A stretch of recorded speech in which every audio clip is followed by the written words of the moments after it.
What up, y'all? If you've been paying attention to the news, then you certainly know about what's going on in Afghanistan.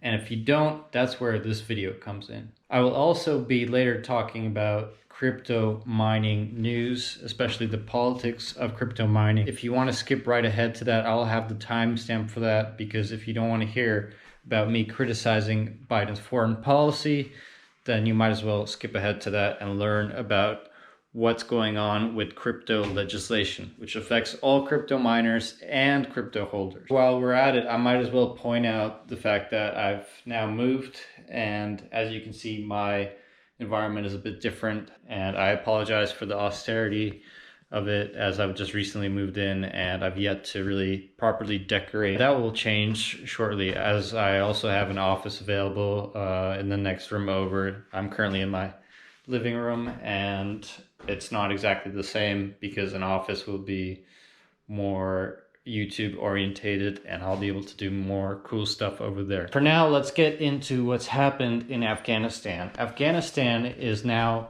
fucked. And why is it important? It's because it's been a war that's, you probably heard of. It's been going on for about 20 years, almost 20 years, since 2001, if I'm not mistaken.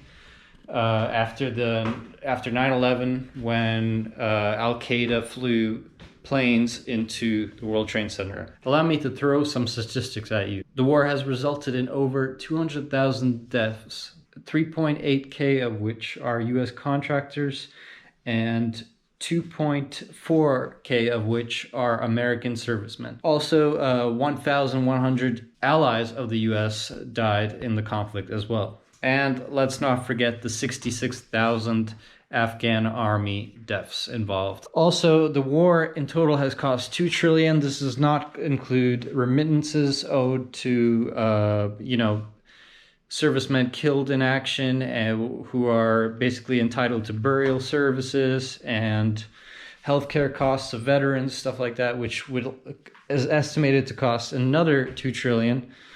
And in total, the interest costs could total up to 6.8 trillion until 2050. So that could be the total cost up until that point. So basically that means since whenever the war began in 2001 or 2002, I'll have it, swirling around here as I'm talking.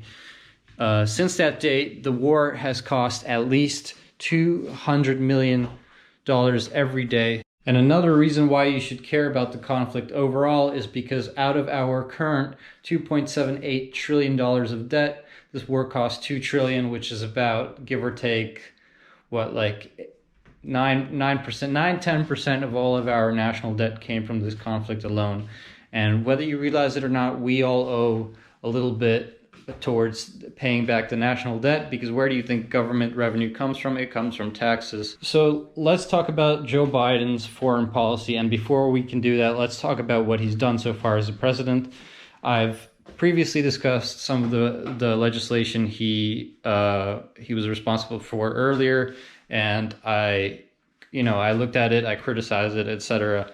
I've done that for the first 3 months. All in all, since then, he's not gotten any better. He's been disastrous for the US economy compared to Trump, who was, a great jobs president. You have Biden, who took away the Keystone Pipeline, took away our access to it. Basically, we went from a net exporter of oil and energy, and now we pay a lot more for gas. And I don't know if you noticed gas prices recently, or the last 8 months or so, they've been going up. That's in part the Keystone Pipeline, and also because we are now more importing the oil, and obviously that's going to bring costs up. Not only did we remove ourselves from the Keystone Pipeline, he gave the green light for Russia's pipeline, and just recently he encouraged OPEC to keep producing more oil. So all in all, what messages does that tell the American people? It tells us it's okay for other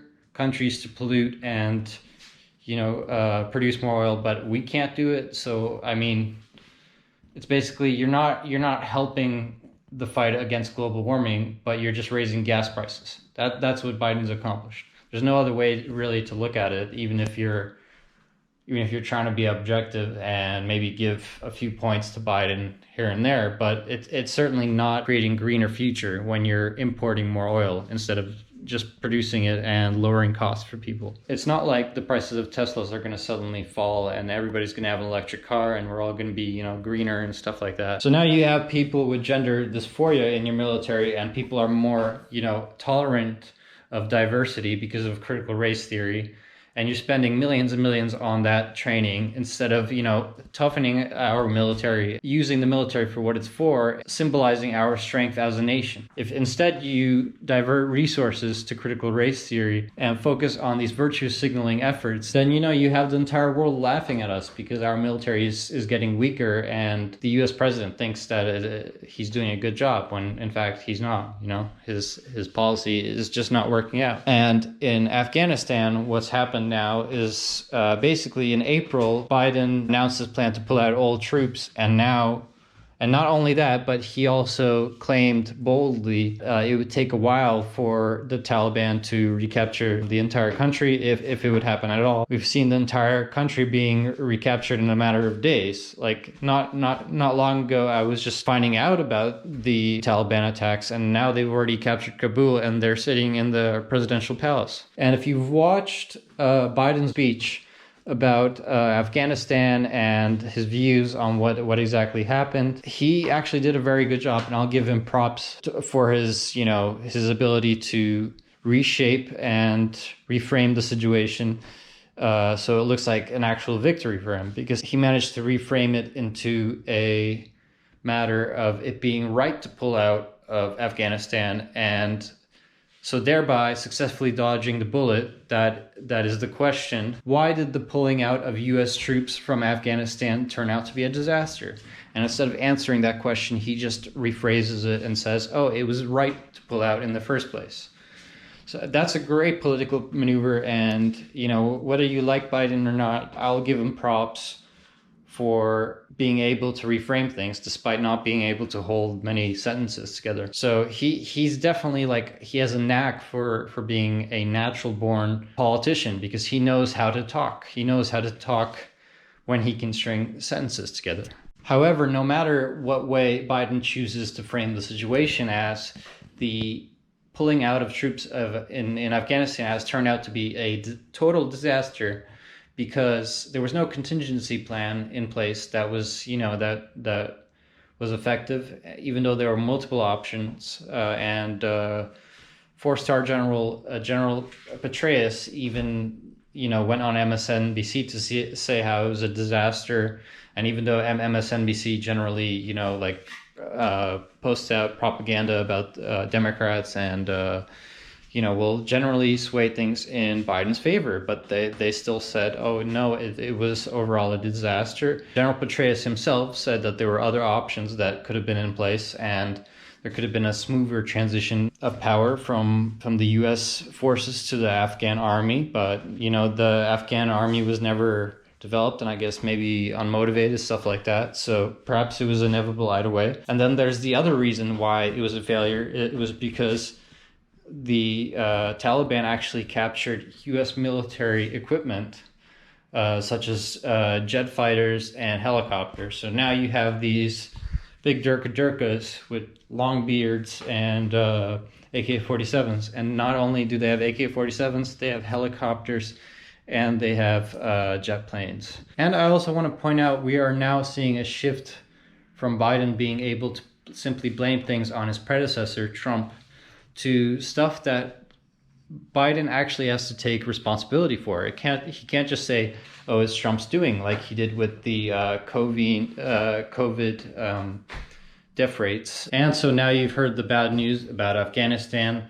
Let us shift to the bad news about crypto mining. It is also a political topic because Biden recently introduced a $1 trillion infrastructure project, which what is cool about it is it's rebuilding a lot of bridges and roads, which is everyone's in favor of that. So that explains why Republicans voted for it. And it was a compromise bill from the $3.6 trillion one, which was just it was crazy, and it was extremely radical, and it had a lot of green New Deal components to it, which I don't know, it's just even radical for some Democrats. So that's why the original bill didn't pass. But now that the $1 trillion bill won passed, to fund it, they've introduced new taxes, such as taxes per mile on drivers and stuff like that. Here's where we tie in crypto, because now you have this KYC bill, Know Your Customer bill, where basically now crypto holders and miners have to report their earnings and stuff like that to the IRS, and they might face potential fines or imprisonment if they don't apply with these measures. And the problem is you can't enforce these kind of things because the whole concept of crypto is that it's anonymous. Like when you own Bitcoin, you know where it's being, like, you know it's being sent somewhere, but you don't know who that person is. And so it's unenforceable, and yet it's just a ludicrous bill because it implies that the US government thinks we're all tax evaders. All of us who are invested in crypto, we are tax evaders, even though like all these sites such as Coinbase, Binance, they have to comply with some sort of anti-laundering schemes. So yeah, that's why, like, I don't understand, if you're a crypto miner and you voted for Biden, all right, you might have your own reasons, but it's extremely, like, from an objective point of view, it's extremely illogical. It's natural to go at Biden if you really see Trump as an enemy, but that shouldn't be the only reason you go for Biden. And if you look at Biden's policies regarding tax, like the capital gains tax that he's trying to introduce would it would give us the highest capital gains tax in the OECD, the zone that we belong to. And that would put us above like socialist countries such as Norway, Sweden, and Denmark. We would be at the top spot with the capital gains tax. So when people like Europeans, like dumb, no offense, but like dumb Europeans say, oh yeah, there's no socialism in America, there's no leftism in America. They know nothing about the Democrats, because the Democrats that have been around for the last 10, 20 years, they have gone so far left that, you know, like they are much more comparable to the socialists in Europe than ever before. It's not like 20 years ago where you look at like Bill Clinton and then you look at George H.W. Bush and you'd actually see like, hey, they're kind of like saying the same thing. Like you can actually make that argument. And you can say that they're two sides of the same coin. Now you just can't. So the capital gains tax coupled with this tax to fund the infrastructure bill, it's just like it reduces your crypto earnings. And so what I'd ask you to do if you live in America is, write to your senator, write to your local congressman, stuff like that, and let them know that you don't support this kind of bill. So I hope I've explained some of the political landscape that is going on in the US and also with crypto, and the situation that could follow around the world if other countries follow the US's example with regulating crypto and stuff like that, which the head honcho at Binance is saying is virtually a backdoor Bitcoin ban. So that's something you want to take into account, because if you're reporting your social security number, your name, and address to the government when it comes to crypto, the anonymity of cryptocurrency will just be erased. However, the one good news is that I feel this is more like when LimeWire was a thing, and soon the world governments said we're going to crack down on piracy and downloading illegal content, blah blah blah. But I mean, did it really work out? Like, people still download stuff even without like a VPN. And that's the other thing, we have VPNs to combat somebody tracking our data and knowing who's doing what at a given point. So if you want to keep your anonymity on the internet and when you're mining, you can use a VPN.